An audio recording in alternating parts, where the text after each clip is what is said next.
Жетісу облысы білім басқармасына қарасты Талдықорған қаласында орналасқан нөмірі 2 орта мектебінде ұлттық киімдер күнінің куәгері болдық.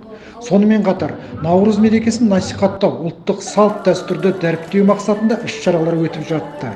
Тұсау кесу дегеніміз бір жасқа толып, еркін жүре бастаған бала өрбектің басқан қадамы құтты болып, одан әрі жаны жамандық көрмей жүріп кетуіне тілек білдіретін салт. Күлгеніңде той сенің, жүргеніңде той сенің, қызықтасын қалайық, тұсау кескен күнің есте қалсын жарқыным.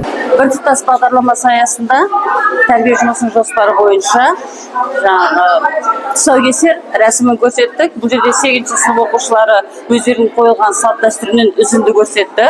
Дайындаған 8-ші сынып мұғалімдері. 70 жылдық тарихы бар. Қазіргі таңда мектепте 1800 бала оқиды. 2 ауысымда оқимыз. Мектеп аралас орысша қазақша сыныптары бар. Және ұстаздарымыз 130 ұстазымыз бар.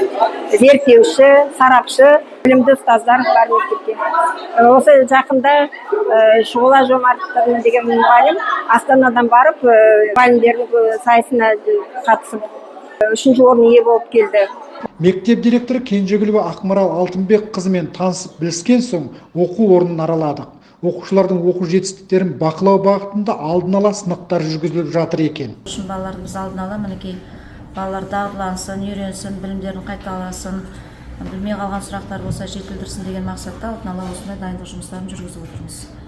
Мектеп мақтаныштарын көзбен көріп, құлақпен естуге тырыстық. Тағы да ешкім қалып қоймасын деген ниетпен директордың оқуысы жөніндегі орынбасары Рима ханымды сөзге тарттық. Қазіргі кезде бізде енді мақтанатын оқушыларымыз көп, ұстаздарымыз да көп. Оның ішінде биология пәні мұғалімі Наргиз Мирамутовна, физика пәні мұғалімі Виктория Викторовна, математика пәні мұғалімі Сандыгүл Рахимовна деген сияқты жақсы мұғалімдеріміз бар. Атап өтсек, бізде тақ 50-ден де жоғары мұғалімдеріміз мықты орындар алып келеді. Оның ішінде орыс тілінен және айтуға болады Гүлбаршын Нүкеновна, оқушысы республикадан орын алып келген, тарих пәні мұғалімі Гүлсім Рахметолдаевнаның оқушысы дарын байқауынан орын алып келіп отыр биыл республикадан.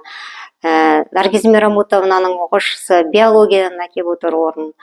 Енді мектебімізде 128 ұстаздың ішінде 39-ы зерттеуші мұғалім. 10 магистрымыз бар. 5 мұғаліміміз министрлік ведомство наградалармен марапатталған. Білім айнасы Талдықорған қаласынан Қуантай Амантайұлы.